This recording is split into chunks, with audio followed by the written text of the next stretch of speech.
The first thing I saw when I came back to life was the number 5 shining under the exam hall lights. Not the white ceiling of the hospital ward where I died. Not the drip line taped to the back of my hand. Not the blurred face of the records nurse calling me by the wrong candidate name because the old incident had followed me into every system that touched my life. Just a small silver exam sticker, rectangular, tamper-ridged, pressed across the bottom right corner of my final answer booklet. Exam Sticker 5, Candidate 58, Leora Arden, Section E Authentication. It sat perfectly flat, the holographic strip catching the light each time I breathed. My black pen hovered over the first line of Section E. Around me, 100 scholarship candidates sat at long desks inside the St. Clement Examination Gallery, the kind of room built to make teenagers feel like court defendants. High windows, polished floors, silent clocks, invigilators walking like they owned the air. I was 17 again. The pain in my chest was gone. My hands were young. My blazer sleeves were too short because my mother had bought it secondhand and let the cuffs down twice. And Sticker 5 was still attached. In my first life, Mrs. Octavia Wren, Deputy Principal for Assessment, Scholarship Security Lead, and mother of the girl who needed my Section E to disappear, stopped beside my desk at this exact moment and whispered, "Peel that off, Leora. It's crooked. A damaged sticker can void the booklet." I peeled it off. The sticker tore into silver fragments. My Section E response, the strongest writing I had ever done, was quarantined for authentication failure. Her daughter, Celeste Wren, submitted a clean booklet with a polished but shallow answer and won the Arden Civic Scholarship by 1 mark. Years later, after I became an exam records investigator who checked sticker chains until people called me obsessive, I died during a hospital admission mix-up caused by a mislabeled file, a peeled medication sticker, and one nurse saying, "It should be close enough." My last thought, as my vision narrowed and someone shouted the wrong name again, was not graceful. It was furious and exact. "Keep Sticker 5 on." Then the gallery returned. My pen hovered over Section E, and Mrs. Wren was walking down the aisle with her gold pen clipped to her clipboard. A sticker sounds ridiculous until you understand what it is holding together. Children put stickers on lunchboxes, notebooks, water bottles, bedroom doors. Teachers give them out to make effort look shiny. But Exam Sticker 5 was not decoration. It was the 5th authentication point in the Arden Civic Scholarship Final. Each candidate received 5 sealed answer booklets for 5 sections: A for source analysis, B for policy reasoning, C for ethical objection, D for oral defense notes, and E for final synthesis. Each booklet had a matching sticker scanned at distribution, checked at desk allocation, photographed during collection, and matched to the central candidate log. Sticker 5 belonged to Section E, the synthesis answer that carried the largest weighting. The sticker was deliberately tamper-evident. If removed, it shredded. If peeled and replaced, the holographic layer fractured. If the booklet came in without an intact Sticker 5, the section could be held from marking until identity was confirmed by panel review. In ordinary exams, that might be a delay. In scholarship finals, where marks were moderated before identities were revealed, a missing sticker could become a locked door. My first life taught me that the smallest piece of adhesive can decide whether your voice reaches the marking table or sits in an evidence sleeve labeled irregular. My name was Leora Arden, and I had grown up in a house where labels were not optional. My mother worked at a hospital pharmacy window, handing out medication bags with names printed in bold because a wrong label could send the wrong tablets into the wrong hands. She came home smelling faintly of antiseptic and paper, with ink smudges on her fingers from checking patient stickers against prescriptions. "Never trust the bag alone," she would say while making dinner. "Read the label. Read the date. Read the dose. Read the person." My father worked nights in a warehouse dispatch office after a forklift accident damaged his ankle. He labeled pallets, route cages, delivery slips, replacement keys, broken parts, and the leftovers in our fridge with the devotion of a man who knew an unlabeled object eventually becomes someone else's problem. My younger brother Micah was 12, dramatic, and convinced every sticker in the house belonged to him if it was shiny enough. When I was 15, he peeled the barcode off my library book because he wanted to put it on his toy robot. The library fined us for an unscannable item, and my mother made him work off the fee by labeling every spice jar in the kitchen. He never peeled another sticker without permission. I wish I had remembered that sooner. St. Clement College loved records when records praised it. Honor boards, alumni plaques, scholarship brochures, donor lists printed on cream paper and tied with ribbon. It loved saying every student mattered, but it mattered students in categories: full fee, legacy, foundation, bursary, special consideration, temporary arrangement, pending review. I was a pending review girl.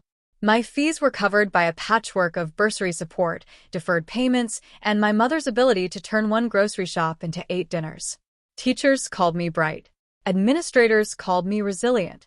Resilient is what schools call students they keep placing near collapse. The Arden Civic Scholarship was my chance to stop being pending. Full final year tuition, a summer placement at the City Policy Clinic, a university mentor in law and governance, and a recommendation letter signed by the external panel. It was not just prestige. It was the difference between staying in a room where my work could be seen and being transferred quietly to a cheaper school with fewer windows and lower expectations disguised as kindness. The scholarship final was built around a fictional but painfully realistic case: a city council using a risk-scoring algorithm to decide which families received urgent housing repairs. Candidates had to analyze public reports, internal emails, tenant statements, contractor invoices, and a late-stage audit memo. The trap was subtle. The algorithm appeared neutral because it scored hazards numerically: mold severity, electrical faults, structural cracks, number of children, age of building, prior complaints. But the data fed into it was biased. Tenants who had limited English, unstable internet access, fear of landlord retaliation, or previous ignored complaints had fewer recorded reports, so their homes looked lower risk than louder, better documented households. The ethical issue was not simply whether algorithms were bad. It was whether a system could claim fairness while rewarding those already most able to make the system hear them. Section E asked for the final recommendation after all evidence stages. It was the heart of the exam. It was where I would argue that repair urgency had to include evidence of reporting barriers, not just recorded complaints. In my first life, that answer never reached the mark sheet. Mrs. Octavia Wren understood systems better than most people because she spent her life controlling them. She was the deputy principal for assessment operations, which meant she never seemed to teach anything but somehow touched every exam: appeal, ranking, prize, and pathway. She had smooth copper-brown hair cut at her shoulders, rimless glasses, pale suits, and a gold pen she carried like a ceremonial blade. She spoke softly, always with a sympathetic tilt of the head, and had a gift for making rules feel negotiable only when negotiation benefited her. Parents found her reassuring because she remembered details about their children. Students feared her because she remembered details about their vulnerabilities. Her daughter, Celeste Wren, was St. Clement's civic darling, debate captain, student council vice president, charity committee speaker, the sort of girl who could say equitable outcomes while looking like she had never waited for anything. Celeste was not stupid. That mattered. She could write beautifully. She could summarize policy language with clean confidence. But she struggled when fairness required accusing a respectable system. Her answers always ended with better implementation, better communication, better training, better empathy. She rarely said the machine itself was built from bad inputs. In practice finals, I had beaten Celeste twice on Section E. Not by much, but enough for people to notice. My advantage was not prettier writing. It was discomfort. I did not try to make institutions sound innocent after their data harmed people. My mother's pharmacy counter had taught me that a label can be printed perfectly and still be attached to the wrong bag. My father's warehouse logs had taught me that a package marked delivered can still be sitting in a corner if the scanner was tapped too early. Micah's library barcode crime had taught me that systems punish the person holding the unscannable object even when a child did the peeling. The housing algorithm case felt familiar. It was not just numbers. It was whose missing data counted as silence and whose silence counted as consent. In my first life, Section E began at 11:22. The first 4 sections had gone well. Section A, I identified that the public repair report excluded complaints made through community workers because those were coded as third-party inquiries instead of tenant reports. Section B. I proposed a risk model that weighted building age and inspection history more heavily, where complaint frequency was unreliable. Section C. I answered the counterargument about resource limits by distinguishing triage from denial. Section D. I defended my position orally, and one external judge nodded when I said, recorded urgency is not the same as actual urgency. I entered Section E exhausted but alive with the strange calm that comes when an exam finally asks the question you were built to answer. Sticker 5 gleamed on the booklet corner. I remember touching it once before I began, a nervous little press to make sure it was flat. It was flat. Mrs. Wren reached my desk at 11:24. Her footsteps were quiet, but I knew her perfume. Powder, citrus, expensive soap. She stopped to my right, clipboard in one hand, gold pen in the other. "Leora," she whispered. "Don't start yet." My pen froze. "Is something wrong?" Her eyes went to the sticker. "Your Section E sticker is crooked." I looked down. It was not crooked. Maybe the holographic strip caught the light at a slight angle, but the sticker sat within the printed box. "It looks fine." From above, it appears lifted at the edge. She bent closer. "A damaged authentication sticker can void the booklet if collected that way." My stomach tightened. Should I call Mr. Patel? He was the external supervisor at the front desk, checking booklet bundles. "No need. We can correct it now." Correct it how? Peel it off and place it on the top margin instead. I thought the stickers tear. Only if pulled roughly. Her voice softened. "Peel that off, Leora. It's crooked. A damaged sticker can void the booklet." The instructions sounded procedural. That was the genius of it. Not destroy your authentication. Not remove the thing protecting your answer. Just correct the placement before it becomes a problem. I hesitated because Mr. Patel had warned us during distribution. Do not remove stickers. Report damage. Do not attempt repair. But Mrs. Wren chaired assessment operations. She knew the booklet system. She had distributed the training slides.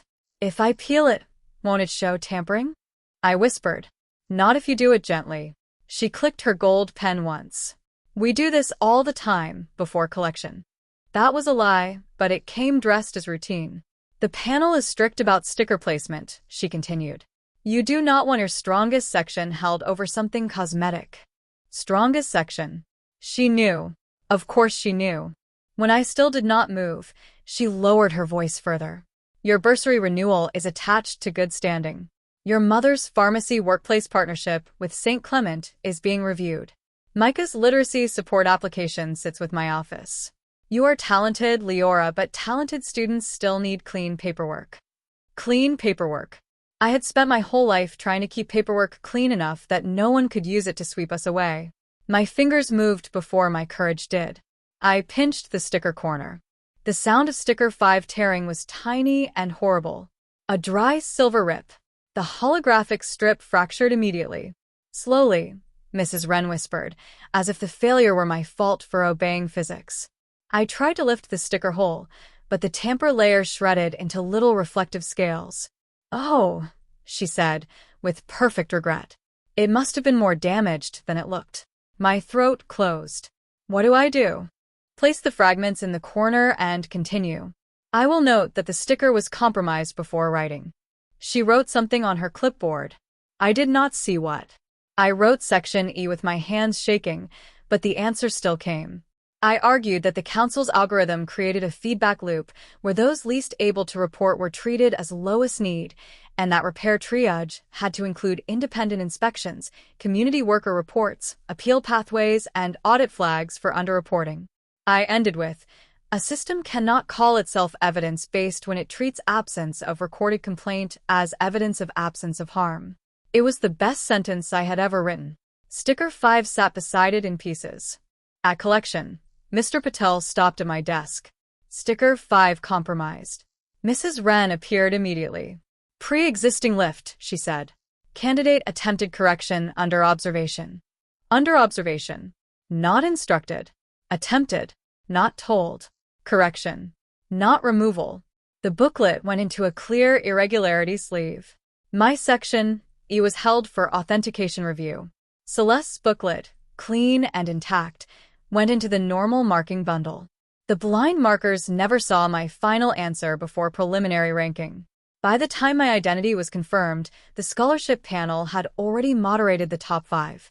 My section received a high score in late review, but the rules said late authenticated sections could not alter the already ratified award unless procedural misconduct was proven.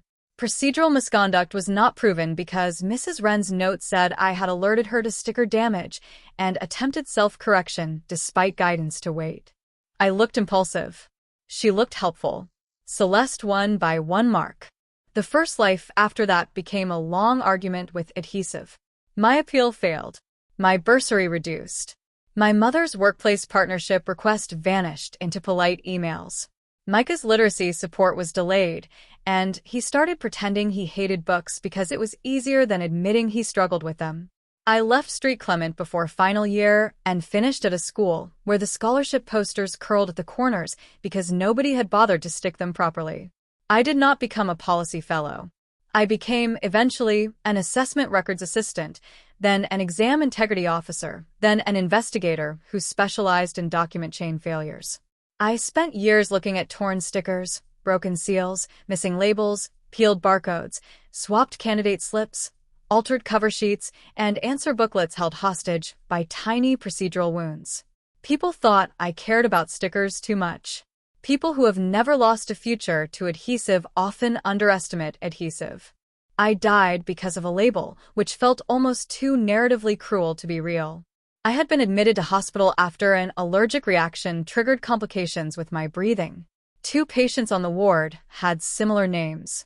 One medication bag had a peeled dosage sticker that curled just enough to hide the last line. A nurse covering from another unit scanned the wrong chart, then corrected herself, then placed the peeled label back on the bag without reprinting it because the ward was short-staffed and the printer was jammed. "It's clear enough," someone said. It was not. The wrong medication did not kill me instantly. It simply started the chain. Tight chest. Confusion. Alarm. People saying my name and another name in the same breath. My mother shouting full name, date of birth. "Check the label, check the label." I remember trying to speak, but having no air. On the bedside table, a medication sticker had folded back on itself. Adhesive exposed. Useless. Keep sticker 5 on, I thought. Then Section E returned under my hand. This time, before Mrs. Wren reached me, I created a record. At 11:22, the moment Section E booklets were distributed, I raised my hand. Mr. Patel walked down the aisle. "Candidate 58? Can you confirm sticker 5 is intact and correctly placed before I begin?" He bent, checked the booklet without touching the sticker edge, scanned it with his handheld reader, and nodded. "Sticker 5 intact. Correct placement. Candidate 58, Section E. Can you note it?" His eyes lifted to my face. External supervisors develop a sense for fear dressed as procedure. "Yes." He wrote on the log, 11:22, Candidate 58 sticker 5 intact/correct. Candidate requested confirmation before writing. Then he placed a tiny blue witness beside the printed sticker box, not touching sticker 5. "Do not alter it. If anyone raises concern, call me." "Thank you." My voice almost broke, but not quite. Mrs. Wren arrived at 11:24. Same perfume. Same clipboard. Same gold pen. Her eyes went first to sticker 5, then to the blue witness. There it was, the pause that proved the first life had been a plan, not bad luck. "Leora," she whispered. "Don't start yet. Sticker 5 has been externally confirmed." Her smile held, but the softness thinned. "I can see you are anxious about it. I am careful about it. The edge looks crooked from above." Mr. Patel scanned it.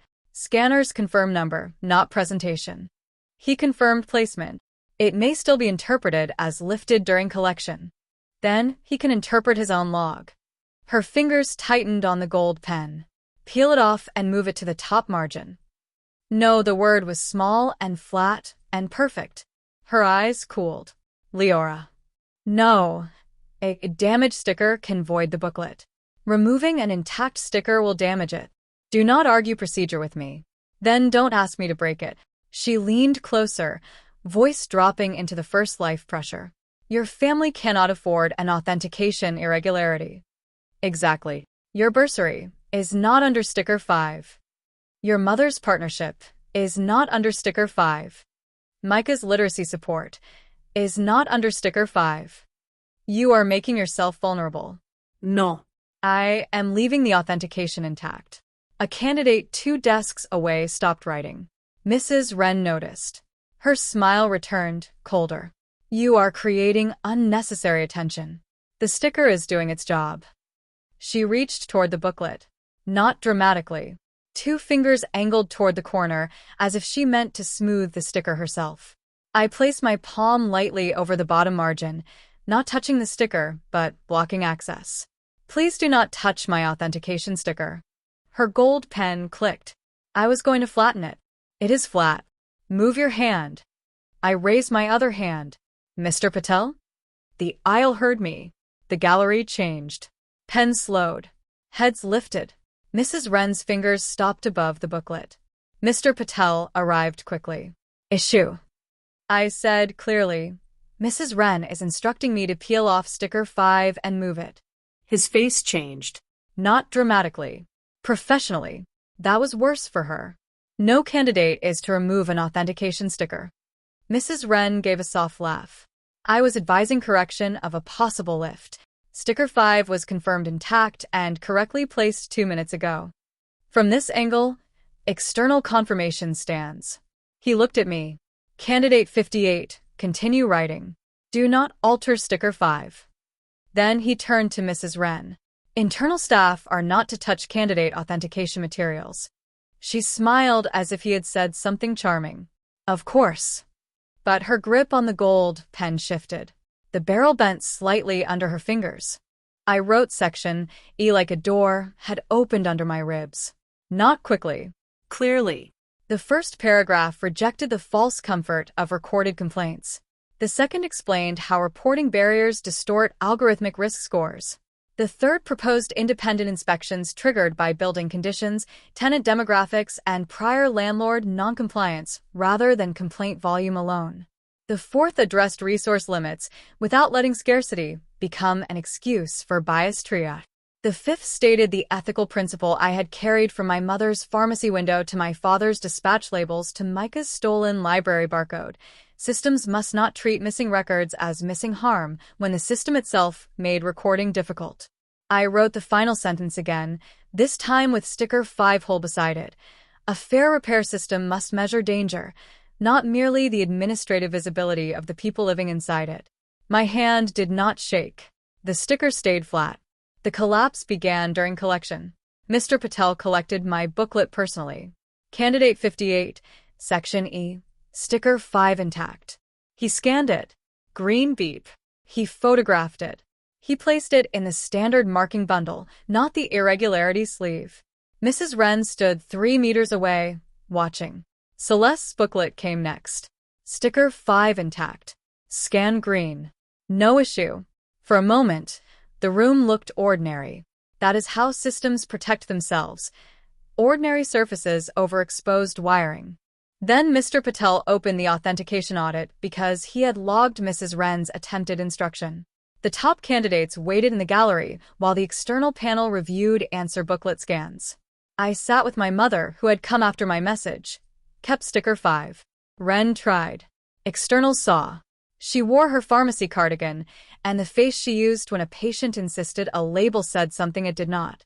My father arrived late, ankle brace visible beneath his work trousers. Micah came too, holding a sticker sheet he had bought from the news agency as moral support, though my mother made him promise not to peel anything. Through the glass wall of the review room, I could see Mrs. Wren seated at the staff table with Celeste beside her. Mr. Patel projected the authentication log. My sticker 5 confirmed at 11:22, attempted peel instruction reported at 11:24, collection scan green at 12:05. Then he opened the staff incident draft folder. My stomach tightened before I saw the screen because I knew the shape of the thing before the words appeared.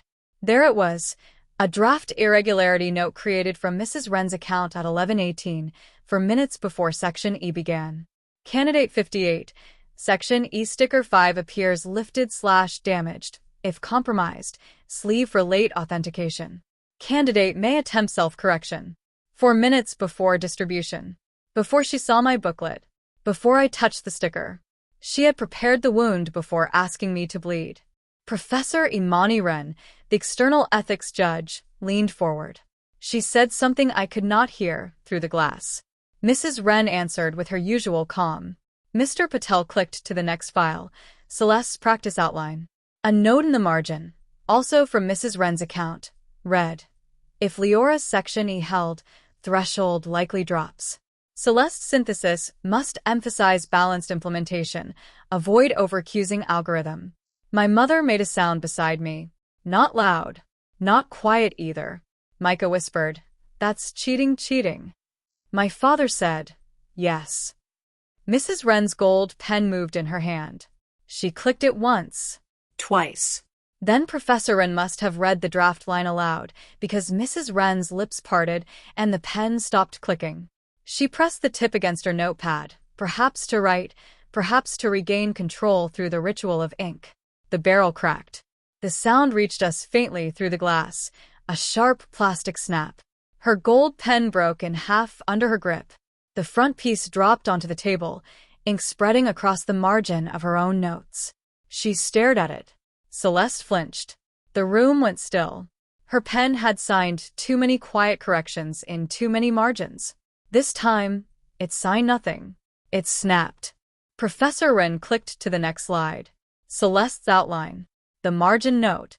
If Leora's Section E held, threshold likely drops. Professor Wren asked, "Why were you discussing the effect of Candidate 58's Section E being held in your daughter's preparation file?" Mrs. Wren's face remained composed, but color left the skin around her mouth. It was a hypothetical discussion of scoring scenarios. Before the exam? Students need confidence. Your daughter needed Candidate 58's strongest section removed. Celeste closed her eyes. Mrs. Wren said nothing. My mother leaned forward. "You told my daughter to peel off the sticker protecting her work." Her voice did not shake.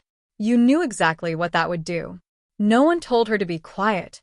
Good rooms know when mothers are evidence." Celeste spoke before her mother could.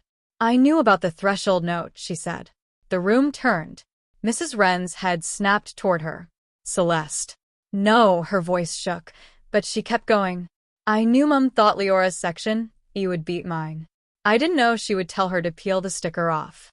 She looked at me, and then away. "But I knew something was supposed to happen to her booklet. Honest. Ugly. Useful." Mrs. Wren whispered her daughter's name again, this time not as command but as warning. Celeste did not look back. The decision took less time than my first life appeal had taken to be ignored. My score stood. Celeste's score was reviewed blind without staff-prepared threshold scenarios and placed second. Mrs. Wren was removed from assessment operations immediately.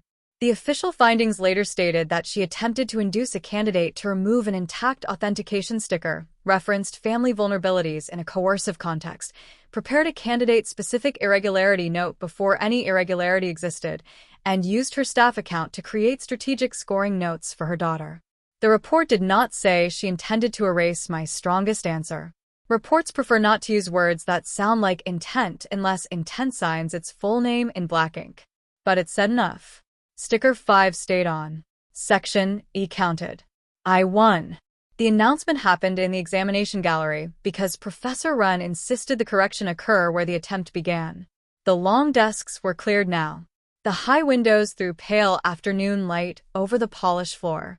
My mother sat in the front row with Micah on one side and my father on the other. Micah had stuck one small star sticker to his own sleeve and written, "Do not peel," underneath it. My mother pretended not to notice. Professor Wren stood at the front beside a display screen showing no scores, only the words "authentication confirmed." The ardent civic scholarship recognizes ethical reasoning grounded in evidence, process, and accountability, she said. This year's winning candidate produced the strongest final synthesis and preserved the authentication chain under improper pressure. My mother's hand covered her mouth. My father stared at the floor for 1 second, the way he did when trying not to cry.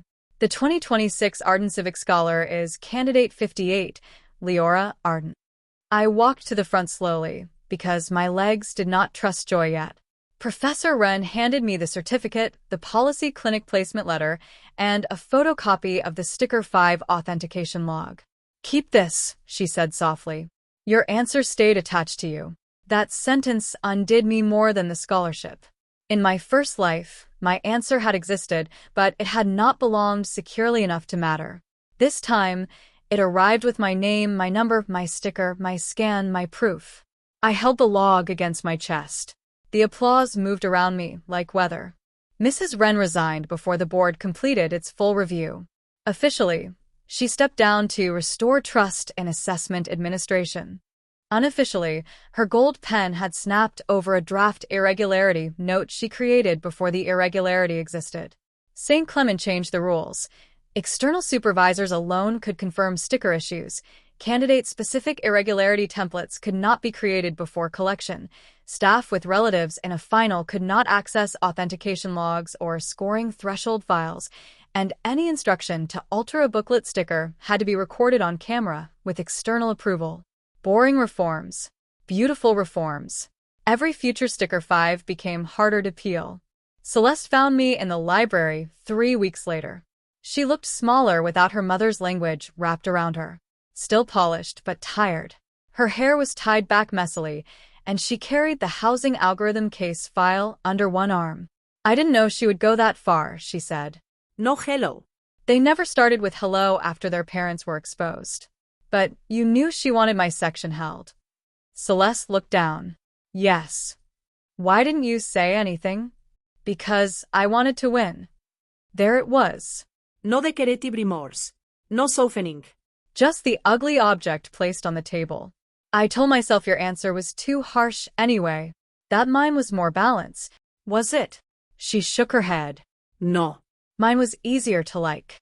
That was the first honest analysis I had ever heard from her. She opened the file and showed me her rewritten section E. It was covered in crossings out. The new thesis was sharper. A biased data system cannot be fixed by kinder language around its outputs. I looked at it. Better. She gave a broken laugh. That is the meanest compliment. It is an accurate one. "I'm sorry," she said. "Not enough. But I am." I did not forgive her out loud. But I said, "Do not let balance become a hiding place." She nodded. "I won't." We did not become friends. But months later, during a council simulation, I watched Celeste argue against a donor-friendly proposal because the data excluded non-English complaints. Her voice shook. She kept going. Growth is sometimes a girl becoming less pleasant in the direction of truth. The scholarship changed my family first in numbers. Tuition balance, cleared. Policy placement, funded. Transport, reimbursed. Micah's literacy support, approved through an external service after Professor Wren wrote a letter so precise it probably frightened 3 administrators. My mother's pharmacy partnership with St. Clement did not happen, but she was relieved. "I do not want their labels near my counter," she said, which was not practical but was deeply satisfying. My father bought a small laminator from a warehouse sale and began sealing every important family document in plastic sleeves. Birth certificates, fee letters, medical forms, scholarship log, even Micah's spelling award. "This is too much," my mother said. "No," my father replied. "This is adhesive justice." Micah declared that the family business should be called adhesive justice. We ignored him until years later, when he became unbearable and reminded us he had named the future. The policy clinic placement taught me that Sticker 5 had not been a strange school incident. It was a miniature version of how institutions erase people every day.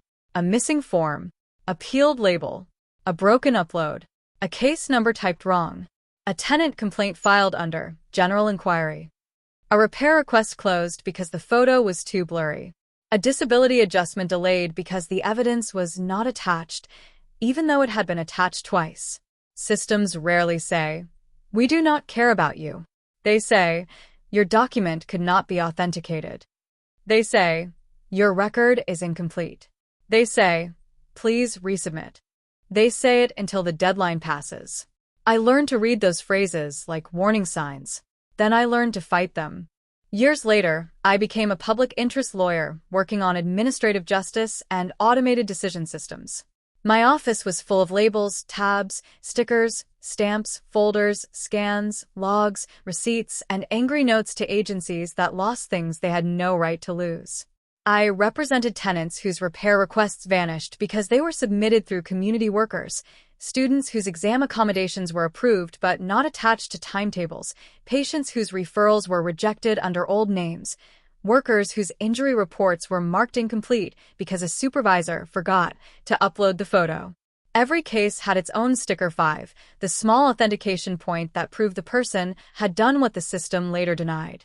I kept my original Section E booklet copy in a locked drawer.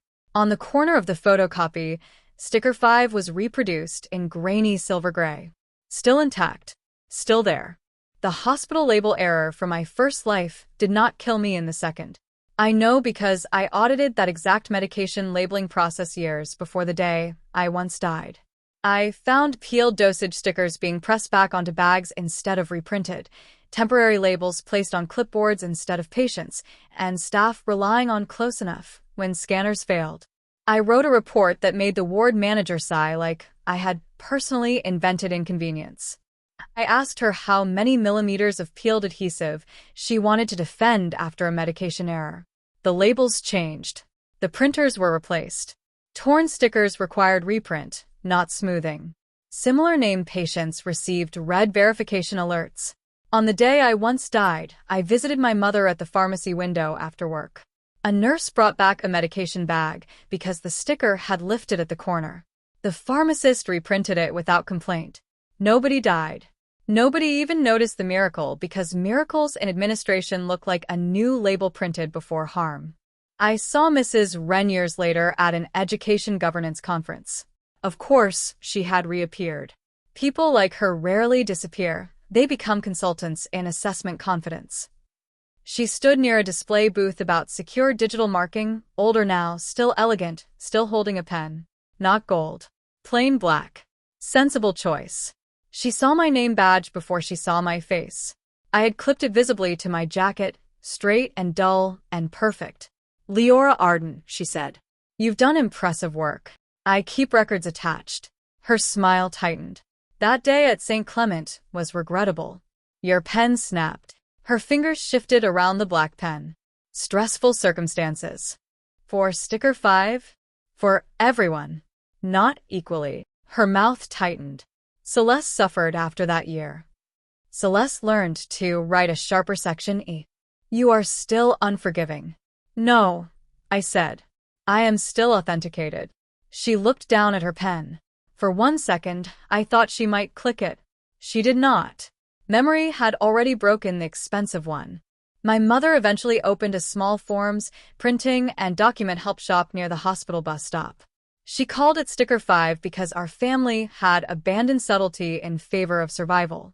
The shop helped people print appeal packets, label medical forms, scan school evidence, organize rental complaints, prepare scholarship documents, and create copies of anything an office might later claim never arrived.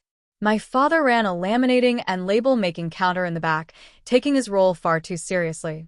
Micah designed the logo, a shiny silver sticker with a tiny shield and the number 5 in the middle.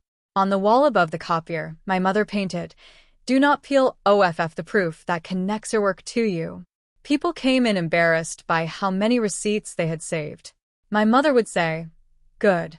Let's make them harder to ignore." Now, when I teach students preparing for scholarship exams or appeals, I begin with the corner of the page.